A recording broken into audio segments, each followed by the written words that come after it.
And we are back, Stripe Show podcast on a Thursday. Well, we're filming this earlier in the week, but we're going to post it on a Thursday. By the time you listen to it on all our audio platforms out there, thank you for subscribing and tuning in. And then, of course, on YouTube, you can see us. And there's a benefit to that because we'll be looking at some swings throughout this episode. Thanks for joining us. Last week was great. In studio, Parker McLaughlin. We appreciate everybody tuning into that. Had good feedback on that. It was great having a in-house audience. We have one more of those coming up in March. Dana Dahlquist will join us here on the Sunday before the Players' Championship. So we're looking forward to that. But this week, we've got one of the Hall of Famers, World Golf Hall of Fame teachers. Been doing it a long time. Someone I've learned from over my 25 years in the instruction business, and he joins us after a full morning of lessons at his school down at the Biltmore down in Miami, Mr. Jim McLean. Jim, thank you, sir, for joining us. Oh, it's a pleasure to be here, Travis. Thank you. Now, I know, look, in January, we were talking, it was a little chilly up here. I think I told you it was snowing just north of the airport here in Jacksonville, believe it or not. But down in Miami, like, it's not quite that cold. But how cold have you seen it since your time in Miami, which has been how long, Jim? I mean, how long have you been in Miami? Well, I started at Doral in 1991, if you can believe it. And then I went through 2017 at Doral, where we had the tour event there until it stopped. Now they have LIV coming back, but we had a PGA tour event all those 25 years I was there. And now I've been at the Biltmore. This was my 7th year at the Biltmore, which is about 20 minutes away, a little closer to Miami. So has it been at night in the 40s before? Yeah, we've had some nights in the 40s, couple nights. Right. You know, people panic if it gets to 50 in here, you know, and in Miami. But yeah, we've had a couple cold evenings, and we had a few days in the 60s. But it's been a really nice winter down here. You've been doing this a long time.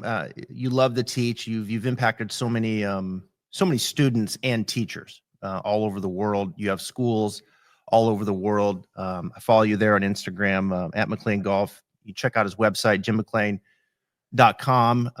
The leader and has been in golf schools. You know, students coming from all over the place. What's your schedule look like these days per week, Jim? And how many hours are you teaching on a weekly basis? I'm not teaching as much as I did, but I teach quite a bit. I maybe teach 20 hours of private lessons, but I've been doing a lot of these Friday, Saturday, Sunday schools. I do, you know, between 10 and 14 hours out of a 18-hour golf school. So I'm not doing the entire Sunday. I come in a little bit on the Sunday, but I do most of Friday and Saturday of the 3-day golf schools. And then there's a couple of schools that I do all three days. Okay. Yeah, well, I always, you know, when I first got into the teaching business, I'm from the Northwest, and of course you are up in the Seattle area as well.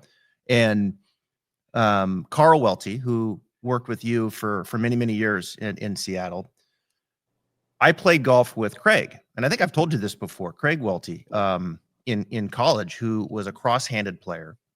And so it was interesting because as a young person in the game, and you mentioned 1991 when you first got to Doral, I graduated high school in 95, played for Lewis and Clark through 99. Craig played at Western Washington, and we were in the same conference.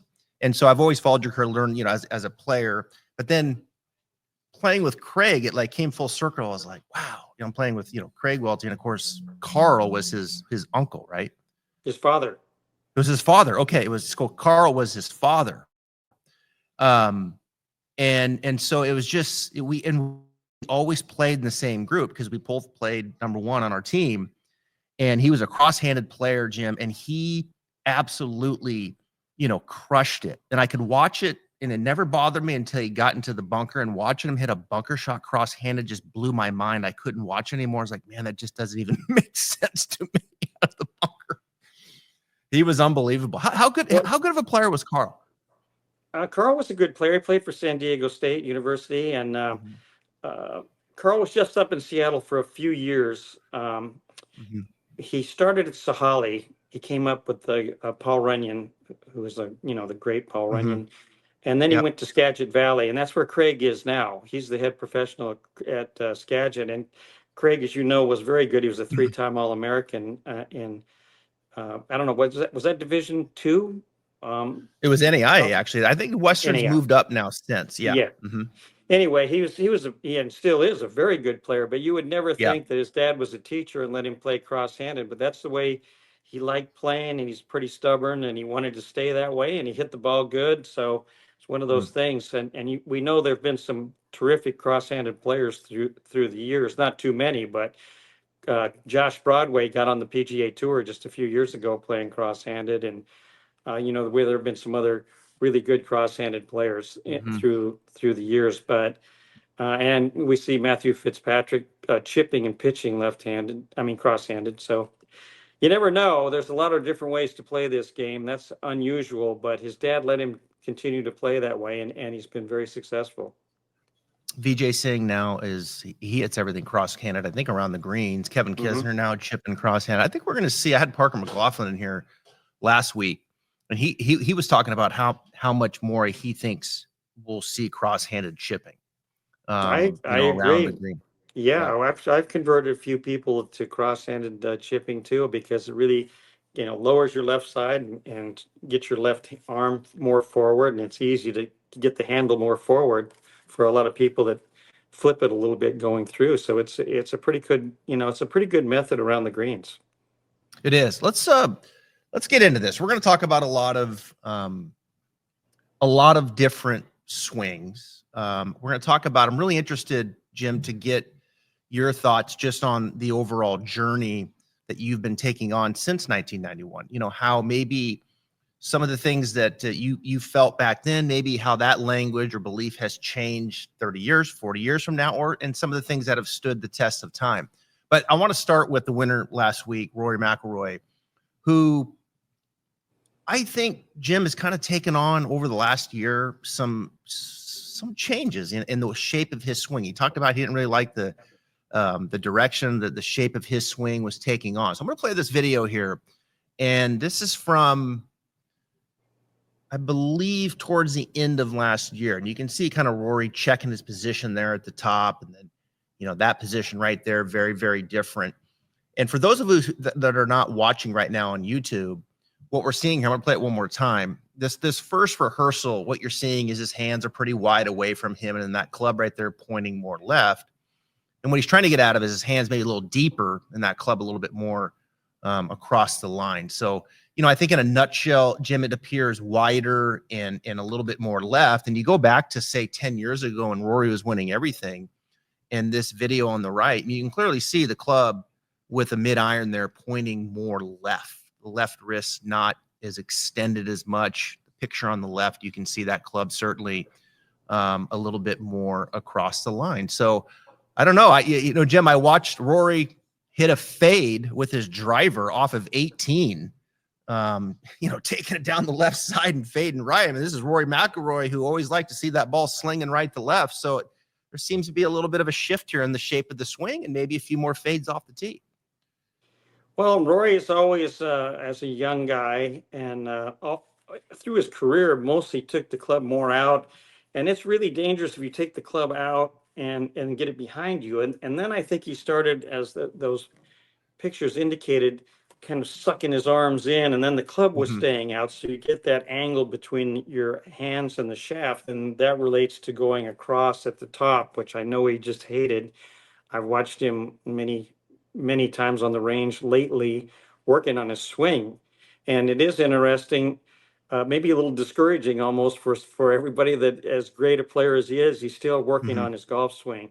And the drill I think he did is a real great drill for anybody to do, where you take it halfway back and stop and look at it. And we know Justin Thomas has done that forever. And I know, working with Lexi Thompson, we always worked on that halfway back, and then you just coil it from that position. I think that's a great drill for anybody to do. And it also helps you to get the club online, or as you said, Rory's actually trying to almost get the club, feeling like it's laid off at the top. So he's not, the goal being not to get it in and across the line.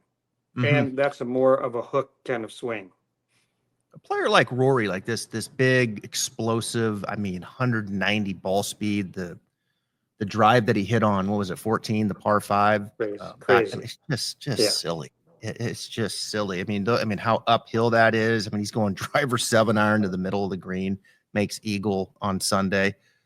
Hard to comprehend. I mean, there's Shane Lowry hitting, chasing I think it was a 3-iron up the hill, to the front of the green, and Rory's bringing a 7-iron, towering.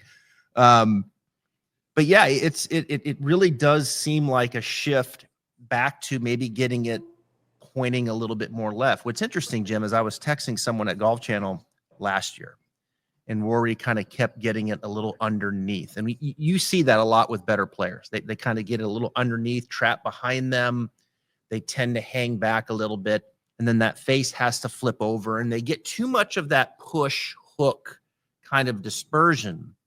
And I texted him and I said, why doesn't he just go back to this picture on the right? Why doesn't he just, point it more over there? And he says, well, Rory doesn't think he could physically get it there. It's like, what? Like physically get it there? Rory McIlroy, this guy's, a specimen on the golf course. But anyway, nonetheless, it sure looks like he's trying to get it there as well. And that's a good position, Jim. Do you feel like when you have a better player who gets under, generally, don't get it across, because that across can help facilitate that spine hanging back a little bit? Oh, there's no doubt about that. The more you go across the line, the more you're going to want to go underneath it. And that's definitely what good players do when they make a mistake. They drop more underneath. The club gets a little too much from the inside. And then, like you said, you've got to use a little more hand action to go to square it up. And then you hit one to the right and it hangs out, and then the next one you hit a hook to the left, and then now you missed one to the right and one to the left. You get a lot of little doubt in your mind, and it's a very tough way to play golf. Now Rory's been able to hit that draw most of his life, and obviously be great. I mean, I was around, of course, watching him when he was winning the 4 majors that he's won, and almost winning the Masters a few times. And he's been a fabulous talent, and his power is just incredible. It's so much fun to watch him play, and it's pretty easy to, the swing doesn't look that hard. It's a fluid looking golf swing. I think it's probably, my favorite golf swing, and I think a lot of people would say that, of course. But yeah, I think when he gets the club a little more online at the top, it's just going to help him to not drop that club underneath. And I think that's always been the thing that he's had to fight is, he's had that great power as a young boy. And as juniors, they tend to get the club more underneath it. And then it's not too bad until you start getting, big speed into your swing. And then that can be dangerous. Is there a feel that you like to go to for the body where, let's say the club is now good, where you would teach the player to, let's say, cover it more, right? Which for all intents and purposes is not backing up. It's to get a little more on top of it and rotate left. Is there a feel that you would go to and share with that? Yeah, well, I think the move from the top, of course, while the arms are still going back, you're going to get that move over to the lead leg, and the left knee is going to move. You're going to get a different feel. Some people can kick the right knee out past the golf ball. I think that's a good feeling. But yes, the center is going to be moving forward. Now you get right side bend, so you tend to think that people are leaning back, but really they're rotating and turning through the golf ball with right side bend. And that gives you the look like, they're underneath it and behind it, but it's a big difference from actually getting your spine tilted too far and having that right shoulder just drop straight downward instead of down and out and forward. And that should, move together. So you keep your rotation going through the golf shot. As soon as you stop the body and let the club gain on your body, then you're in trouble. Yeah. Well, there's a lot of high handicaps that come over the top, and that they would love to. Oh yes. Mostly that's what we're teaching, the inside out swings. They would love to feel stuck for the first time, I think. Absolutely. For a lot. All right, I'm going to play this video. Okay, we're gonna keep the body going here. This is a video I pulled from your from Instagram at McLean Golf, and it's a great video from years ago. Let's listen to this. Most people have been taught or think that there are two turns in the golf swing. They look at the shoulder turn and the hip turn. But really, there are 4 turns in the golf swing. And I'm going to do those from the ground up. First we have the knees, then we have the hips, then we have the shoulders, and finally we have the head that also turns and moves to the right in the backswing. Now let's take a look at the 4 turns using graphics.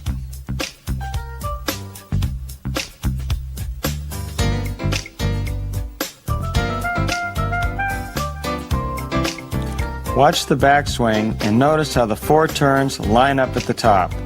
The knees have turned approximately 1/2 of the hips, while the shoulders have approximately doubled the hip turn. The head shifts and rotates slightly to the right. If you take out any of those 4 turns, you restrict the potential of your body. So it's amazing how often in this studio that I am talking about one of those 4, if not multiple, over and over again with amateur players that walk through here. And I say that because, you know, there is a lot of discussion about, well, the backswing doesn't matter. The only thing that the ball knows is impact. And that's true. The ball just knows impact. But the backswing in what you just discussed right there has a lot of value for so many people listening to this podcast right now. When you teach those 4, what kind of order do you put it in, or is there an order, or do you just react to what you're looking at, to what that student brings to the table? Well, I think you react to the student because some people over-rotate. In fact, a lot of amateurs have too much turn in the backswing. They've got a lot of activity in the backswing and not enough time to get back, so they don't have any power in their golf swing. There's some resistance in the lower body, but that doesn't mean that your knees don't move. And the turn in the knee is not really a turn, but it's a line across your knees that shows that you get extension of your right knee and it moves off the line, moves away. But I like to have the person retain knee flex in the backswing, not to lock the right knee. So that would be somebody that overturns the knees on the backswing, and then that leads to turning the hips too much. Sort of turning your hips and your shoulders together. You want your shoulders to far out turn your hips, and that was the X factor, the differential between your shoulders and the hips. We didn't mention the X factor, but that's what that DVD was from, the original X Factor. Yes. Actually a VHS tape 100 years ago. But also the fact that the head rotates or turns and moves to the right on a driver swing. And of course, I'm talking about a full driver swing in that clip right there, not a short iron. But you know, it used to be the golf swing was taught with more hands and arms, and a lot of times either a rock steady head or no head movement was a big thing. We still see that at my golf schools. People come in and have trying to keep their head, you know, from moving at all, and that causes tension in your neck and your shoulders, and usually a reverse pivot and no power in the swing. So these things combine to get you loaded and wound up in the backswing coil. And as you said, yeah, the backswing is very important, tremendously important to build power. And I thought that focusing on what is the body doing in the swing, because it affects where the golf club goes tremendously. So yeah, getting that club loaded up, getting your body behind the golf ball with a driver. And there's a nice symmetry between the angle in the knees, like 25 degrees, and the hips 50 degrees, and the the shoulders 100 degrees. So that it was a kind of a nice little symmetry in a model power golf swing. I think there was like a misperception to that too at first, and correct me if I'm wrong. It was like you want to turn your upper but not your lower, and it's like no, I don't think that's what it is. I think you're still turning your lower some. Like like you said, your hips are turning 45, 50 degrees. It's okay to have your right knee lose a little flexion. We're not going to hyperextend it, but it's okay for the knee to lose a little flexion. It's okay for the right hip to climb a little bit and the hips to turn and help facilitate that shoulder turn, right? Did you run into that where the misperception was turn the upper, not the lower?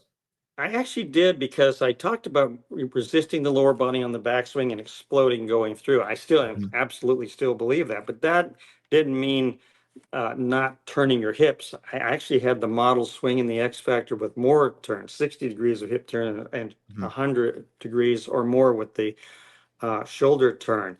But the hips turning, I had a corridor between 40 and 65 degrees. It's just that I knew that a tour player turned their shoulders more than 90 degrees. And Right. we know now with um, biomechanics, which I didn't have when I did that. This work was all done with video, Mhm. and just, I think a very good estimation of how much the shoulders were rotating and how much the hips were rotating. But certainly, we saw most of the tour players could rotate their shoulders over 90 degrees. Not all of them, though. And then the movement forward was so much more explosive going forward. The amount of lateral motion and rotary motion in the swing was a very apparent. And you Mhm. just can't do that if you get too much movement behind it and too much leg action. You don't have time. You have 4/5 of a Mhm. second on your backswing and 1/5 of a second on the downswing. So those mistakes that you made on the backswing, you can't correct them in that short a period of time. It is kind of like it is kind of funny how it works that, with you, when you start from the knees, then up to the hips, and then the shoulders, and then the head, like there is kind of this almost a bit of this kind of feeling of turning and spiraling a little up, Right. yeah, it's No like this doubt. kind of this almost like this, like, I use the word elongation, like you're like the pulling the rubber band up, you know, and like, I Mhm. mean, turning it. It's amazing everything that we just watched in that video and you're saying and turning like that, and then feeling the player feels like they're kind of working just up a little bit, just how good that can look for an amateur player. Because their Yeah, perception is staying down, right, Jim? Their perception, I got to stay down. exactly. That they get trapped down, and it's more just lifting the arms and the golf club up in the backswing, which we see with a lot of players. The left, you lose the arm structure. You don't have enough uh, width in the swing. You can't keep the left arm straight when you Hmm. don't support it with the body going back, and create some speed also in the backswing. Of course, we know that the amateur golfer takes the club back so much slower than a PGA Tour player or any good player. It's they just don't create any speed here in their backswing to get that nice arm structure. And like you said, that rubber band going up and creating some nice width in the backswing where Hmm. you can use gravity and let the club fall. Like yeah, like you see all of these great tour players. I'm going to play a swing here from a guy that um, I think is very relevant in today's game. This is Victor Hovland, who I love watching this guy hit a golf ball as well. And you watch Victor, and I've got his swing playing here up on the screen, and this is a guy that is, I think, in many ways, kind of the poster child of, let's call it, shallowing the shaft out, Jim. The shaft moving towards horizontal in transition, a flexed lead wrist or bowed. Was shallowing out, flexing the lead wrist, was that something discussed back in the 90s when you took over Doral and you really started getting into the business and you're working with the best players? And like, was that something that would come across your radar then, maybe as much as you would see and hear it now? I don't think as much as now, but I wrote in the X Factor and the 8 Step Swing book how the club goes more vertical and shallows. We didn't necessarily lose all the words, but I think we did use that word. I mean, it's a really almost a fundamental of all tour players that the club is more up on the backswing and down on the downswing.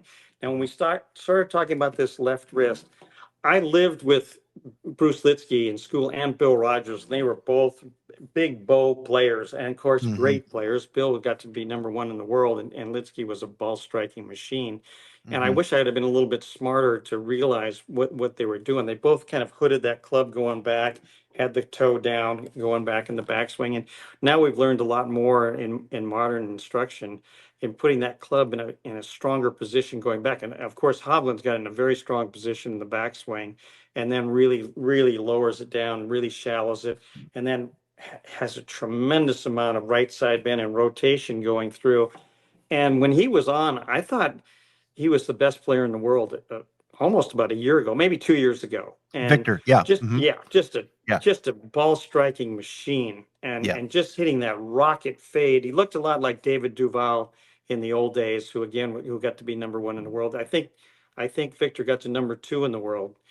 And then I know you're going to bring this up about all these changes he's making, and I'll let you go ahead with those questions, because we talked about this briefly before we started. It's interesting. Like, before I get to his press conference this week, it's interesting. Like, all these players were mentioning this flexed lead wrist.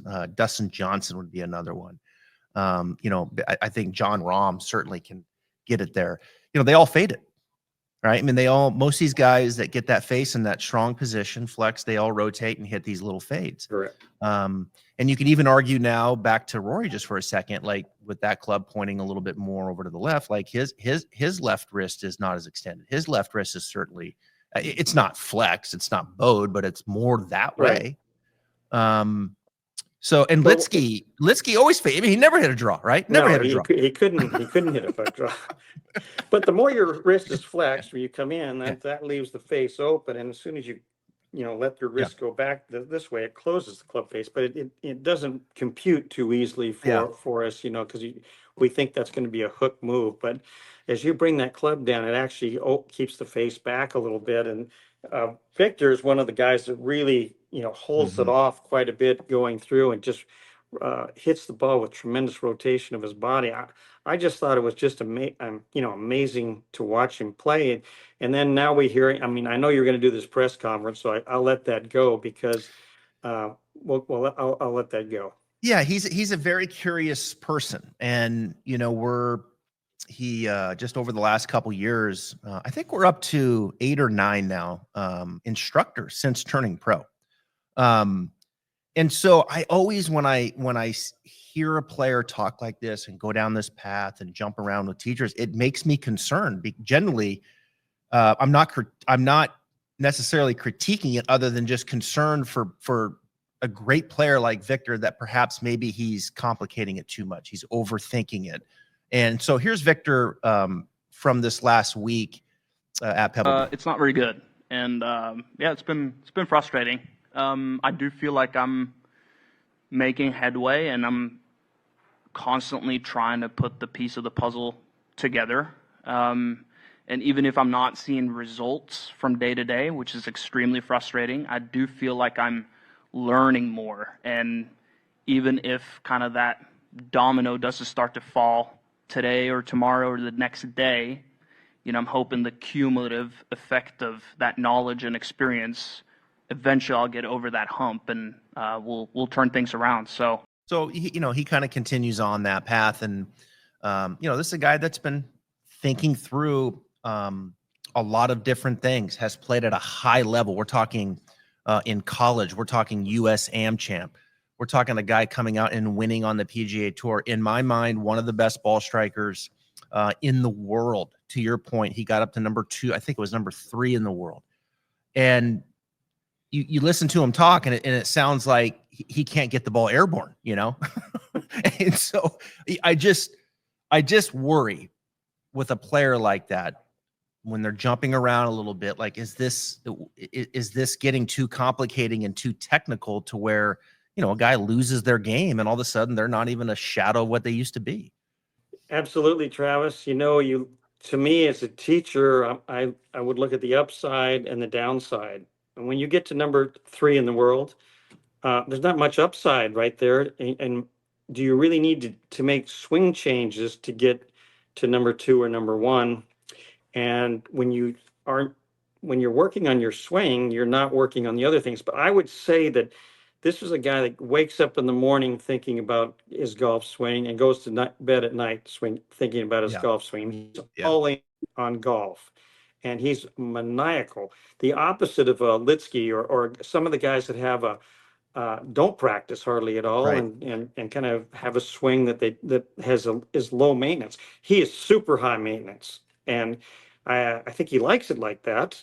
Yeah. But it is a bit dangerous, and sometimes you can't get back to as good as you were. You can't quite get back to those same exact feelings that you had when you were just absolutely roping this golf ball with the driver and just hitting it super long, and pretty much hitting it every fairway. Yeah. And he's worked with terrific teachers, all of them, Oh, through yeah. this journey. And we're talking Jeff Smiths of the world, and Mhm. Grant Wade and Joe Mayo, and I think he's working with TJ Yaten now. Like some really polished teachers. So these are people that can help and move the things along. Smart people that are looking at data.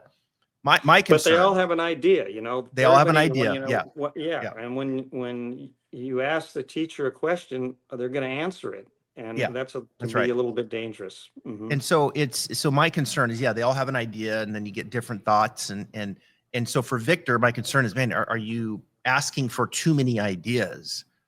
And are you overthinking this and kind of moving away from, one of my favorite terms for professional golfers is their genius, right? The genius that they are, and that's within.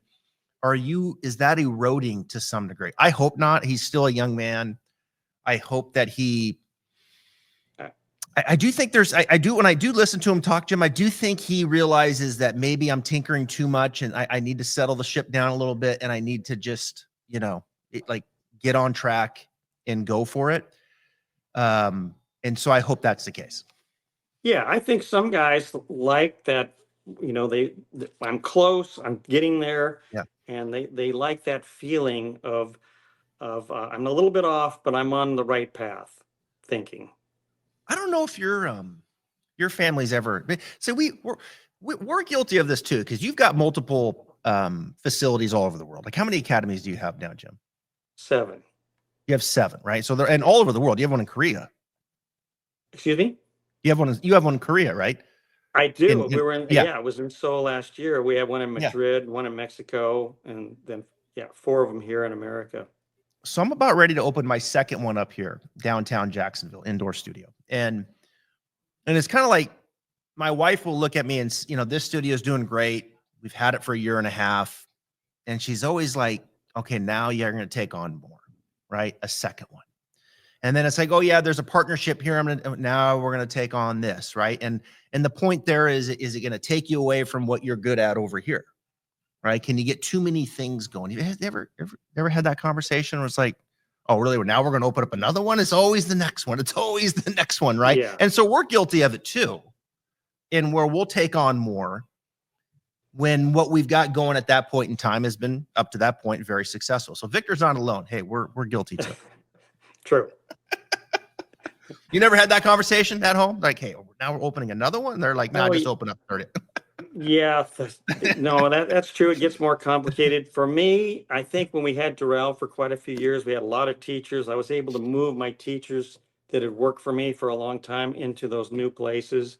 Yeah. And that's worked pretty good. Yeah. But it does make your life a little more complicated. I think I'm a Norwegian also, like Victor. I think I like having some balls in the air. Well, being curious as an instructor is not a bad thing, because it has changed. There's no doubt over time, and it'll continue to change. Sometimes I think back to when I first started, like, I can't even believe I was saying that.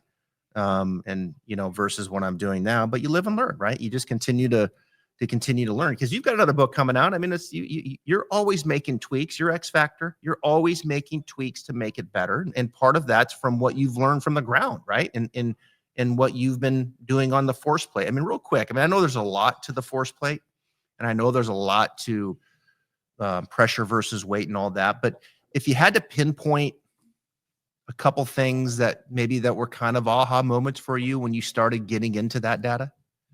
Yeah, I had force plates, but they weren't great force plates. It was just a flat piece at Doral, and it wasn't quick enough to be great. I put a lot of tour players on there, but now we've got Smart to Move, which is dual force plates, and we get some really great information. The only thing is, I mean, I was at the golf show. I know you were there, and Mhm. the evening we have there, the Chris Como was kind of involved with running. They had Smart to Move, and they had some guys talking about the different data that they're getting now when they're getting more tour players on, they're seeing more randomness. So it's not, I think at first we were thinking, okay, you got to get peak vertical force at this time, and you got to have this much lateral force and this much rotational force. But then when you start getting some different people on there, you're saying, well, wait a minute, which we see, to me, like in video, that you're seeing parameters, I call them Yeah. safety zones, that it's not one way for everybody. We have windows that we need to hit. And that's why I think it's really cool to use the Smart to Move. For us, we've had it a couple of years. I'm definitely not an expert. I've got a couple guys that are much better at the Biltmore than me. We Mhm. also have it at my school at Miami Beach. So it's been very interesting, and Yeah. the kids love it. The younger generation loves to see the data, Mhm. and just about everybody likes to see the numbers up there. We're just getting into the numbers with force plate data, Mhm. and making sure that we can understand it, because there's a lot of things up there on that screen. The There direction of is. force and when it's moving, and how big the bubble is, and so you have to try and simplify it for most people. That's for sure. And there's different patterns, no different than the Yes. different components in the golf swing. And now, speaking of difference, I want to transition to this. Okay. This is a short game shot. Jordan Spieth, I'm showing, grew up in Texas. Get that shaft forward. Look at the head as he takes it back. His head will go forward in the backswing. He's going to lean that handle forward and turn through. I mean, that leading edge is getting on the ground, and he's hitting down on it, and he's getting it out of the ground, right? But it's definitely got, let's say, more shaft lean than this. And this is a similar shot. I mean, we're not going to match these up perfectly, but this is Max Homa. Very different shaft angle. You can see, very neutral. If I take it back, you can see very wide club head, just barely above the hands. Spieth going to definitely take on more wrist hinge, more vertical going back. And then there's, not a lot of shaft length coming through. The club head's coming in, just kind of brushing it. So we know both can work. And I had, I had Parker in here last week, and Parker, I think, definitely is a little more on the shallow side, but but obviously teaches the steep components when needed. And then, you've got Joe Mayo, who's, very much on getting steeper on it, the vertical swing plane and those things. And certainly that's a technique as well. But I think, one of the points I got brought up last week, Jim, in our in-studio series was, if you had to take a stock shot for an amateur golfer, a 15 handicap comes in here, just kind of all over the place. And you had to kind of say, all right, let me just show you a stock greenside shot that we're going to hit it up there, medium trajectory, a little bit of spin. For me, I think I'm going to have a little shaft lean.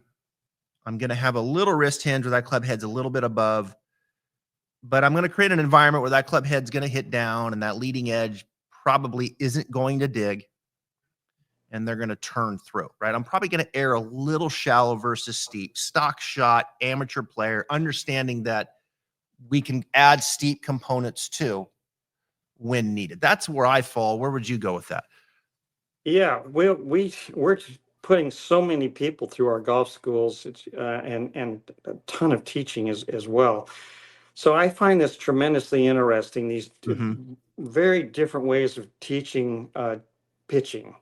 Now, the common denominators are head stays forward or moves a little forward, moves up, and you have rotation. So those things, I think, staying it more forward at address, those things are common denominators. Now, when we start talking about, releasing it earlier, going opposite kinematic sequence, or getting the club more in front of you when you go through versus leaning it like Jordan does.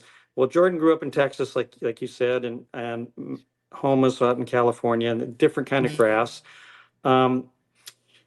for me, with the average player, I'm trying to get them to match up more of shaft forward, a little more shaft lean, and a flat left wrist. So it gets into their whole golf swing. Because I'm a big building block teacher. So I'm trying to start small, building this into their full swing.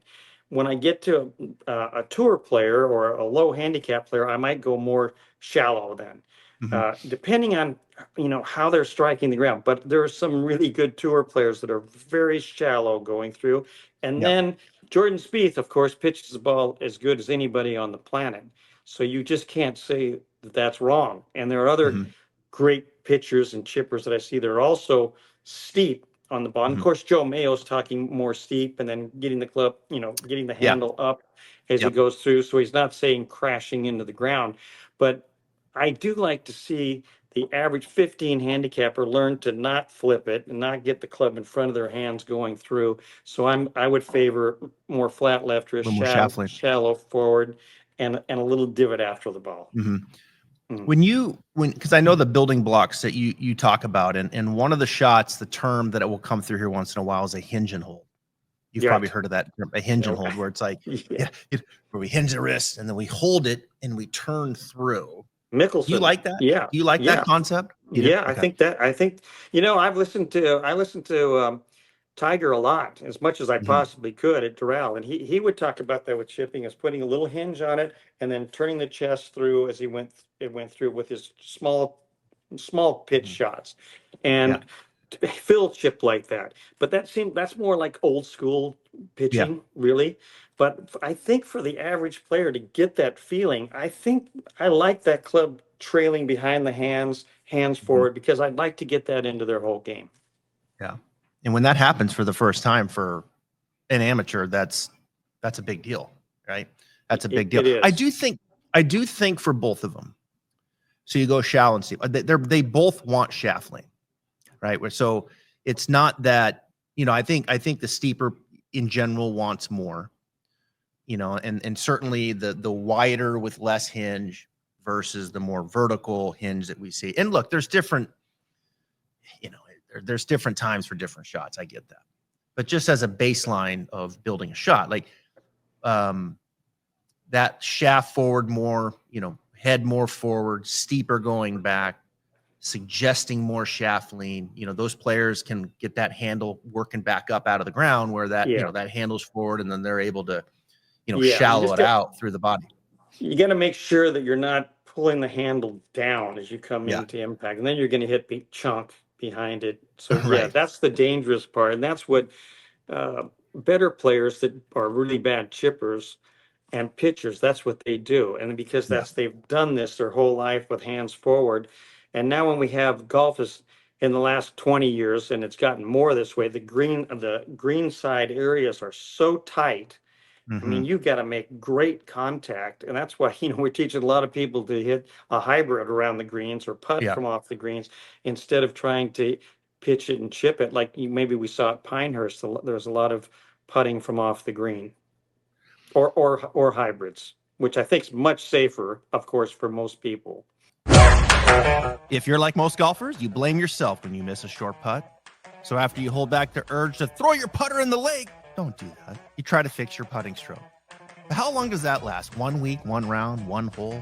There's a company called Lab Golf that doesn't think you should be blaming yourself. That's because all putters have this thing called torque, which means the putter face is trying to twist during stroke, so you grip it like a snake. What Lab Golf did is they figured out how to make putters with no torque. They call it lie angle balance, and you have to feel it to believe it. I did. The Lab Golf putter, you don't have to use a funny putting grip to try to keep the face square.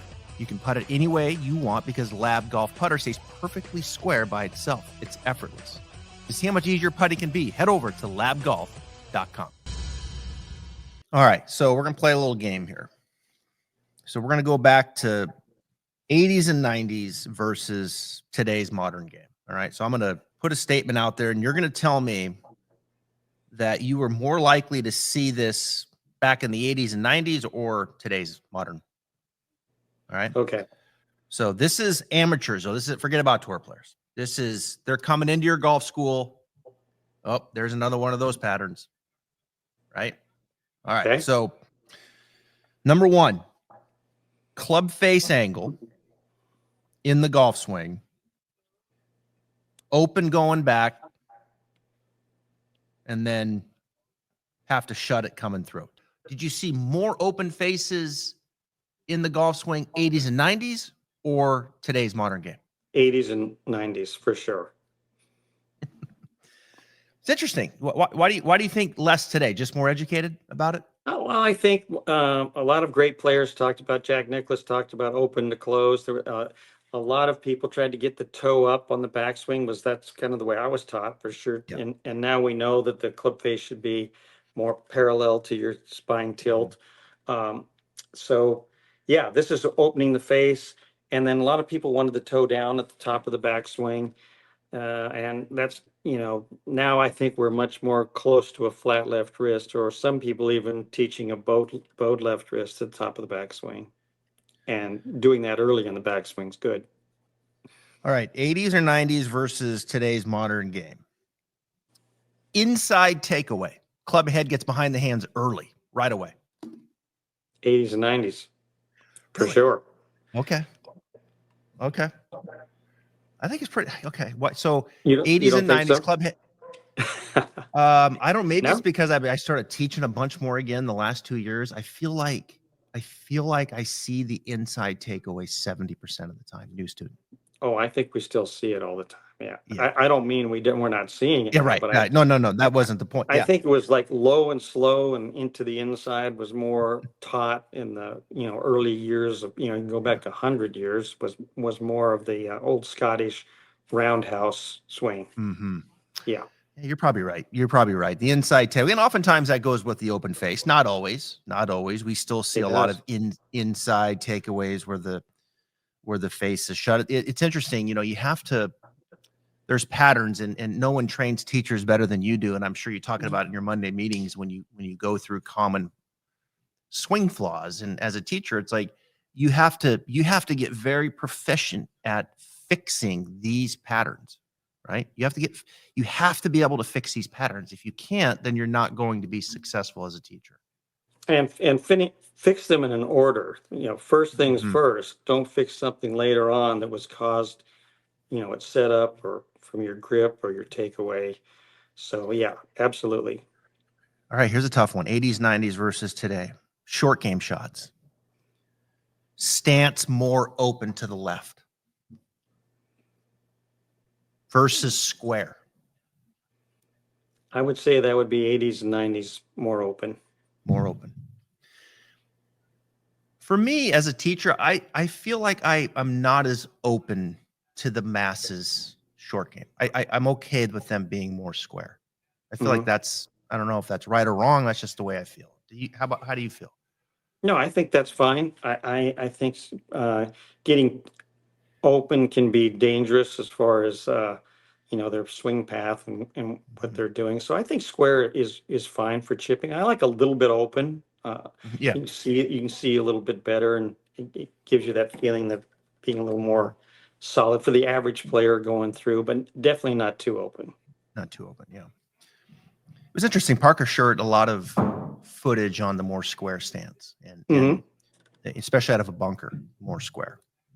Putting, backswing to follow through ratio. More longer back, shorter through. More 80s, 90s, or today? Today, for sure. Yeah. Yeah, I mean, you saw great putters do that. I mean, Ben Crenshaw is one of the greatest putters in the history of golf, and he had that longer backswing and short finish. I played Just a lot brilliant. with Ben, so I saw that a lot, and worked a lot with Tom Kite too. And they were taught by Harvey Pennick, and that was more a longer backswing and a hold finish. And we're seeing that a lot more now. I think watching Cameron Smith is such a brilliant putter he's got that much longer back, slower coming into the ball. And I think definitely in the old days was short back and accelerate the putter through, which we know now is not the best way to do it. Yeah, it is. It's interesting. I think the change, in that, which as a result, less acceleration, more kind of this cruise control per se. through the strike. All right, I know you got to go. Let's finish up with some juniors. I want to play this video. This is a video that you posted, I think at the end of last year, maybe. And this is a student who has now grown up, and I'll let you tell the story, but let's play it first. For those that are just listening, this is a young girl, probably 7, 8, 7 balls teed up, and she's just firing away without pausing. And I don't think missed a shot. I honestly don't think she missed a shot, back and forth, right down the line, 7, 8 in a row. Who was that young lady?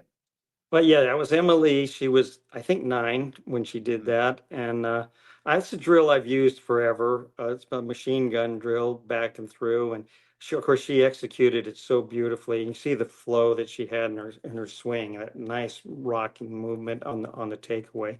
She's now going to be a freshman at Yale, following her sister, the Lee family that I've taught them for a long time. She was just down a couple weeks ago.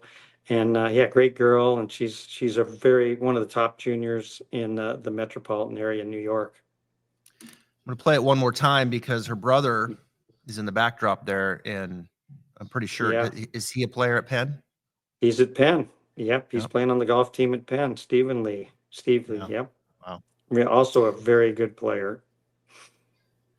So let's finish the podcast with this, Jim, if you wouldn't mind, because you've trained so many. You've taught a lot of tour players, and you've had that success.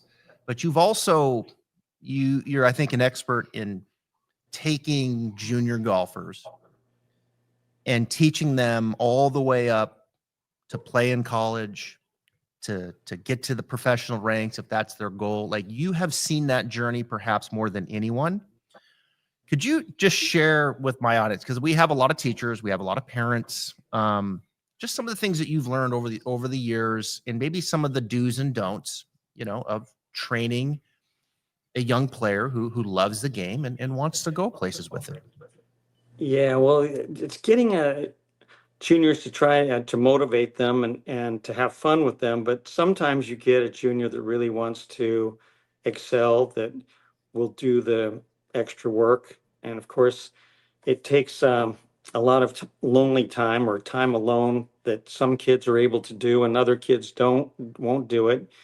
But I think the motivating the kids and telling them, what their future might be, and helping them with their dream has been fun. I've loved working with juniors. I had some great young kids in New York. I was a head professional at some nice places in New York, and also then started at Westchester Country Club as a teacher. But yeah, I had some really good kids there. Then that led me into teaching the club pros up in New York, and then the tour players. So it's always, a lot of young teachers want to go right to teaching a tour player to be a top teacher in the country. But it takes time. It's a progression. And I think if you don't like teaching juniors, you're probably not going to be a great teacher. I think you learn a lot from kids by being around them. And then I had some really nice, good kids down here in Florida. So I'm just lucky to be around some kids that really wanted to do it. Christy Kerr became, a #1 junior, and Lexi Thompson, Eric Compton, and James Vargas, and so and Lucy Lee down here that I worked with, and right down here. And then some other kids that would come down and work with me. Webb Simpson, I worked a lot with Webb when he was a junior. And Liz Jan Angelo played at Duke and played on the tour. But it's just, you get a little bit lucky having the right kids that want to do it. But then the inspiration part is part of being a teacher, the motivation. But I've always considered myself a teacher. But there's coaching. But then I think teaching them good things at the beginning sets them on a nice path for going later. Yeah, I think it's well said. And you mentioned, the people that you just mentioned, the Lexi Thompsons of the world, obviously Eric Comptons, they played professionally, but there's so many others that are now doing something in their other profession, but they know how to play golf, and they know how to play at a high level. And it's been fun, my 24 years of teaching, to see some of these students walk back through here and they're like, hey, I'm working at so-and-so, in the financial industry and this and that, but man, my golf game, it's, what are you playing? I'm a one handicap or something, it's like, man, you got that for the rest of your life. And so it's fun to start the journey. I've got some young kids again that are coming in here, and they have aspirations. They're getting better. They're starting to get into tournaments and this and that. Some kids that are now starting to play in college, but whether they continue on in college or they make it that 0.01%, like you said, teaching them something now and teaching them the game of golf now, they can take that with them for the rest of their life. And that's pretty cool. Well, there's no doubt about it. You have these years of imitative skills when you're young. So if you can build a good swing and good habits when you're young, you're going to have a good swing for the rest of your life. And that's a very big gift that we're able to do as teachers. Yeah. Jim McLean, I can't thank you enough for your time, everything you've done for our industry. I've learned a great deal from you. A couple Northwest guys just, shooting the golf talk here after all these years. So we'll do it again, hopefully here soon. Go to his website, jimmclean.com, Instagram at McLean Golf, #1 in schools at Biltmore. And your new book is coming out right here soon this summer? No, it's up there in New York, but it takes a long time, Travis, for a book to get done. They're saying at the end of this year, or maybe the beginning of 2026. That's what they tell me. All right. Well, we'll look for it in 2026. Jim, thank you so much. I appreciate it. Thank you, Travis.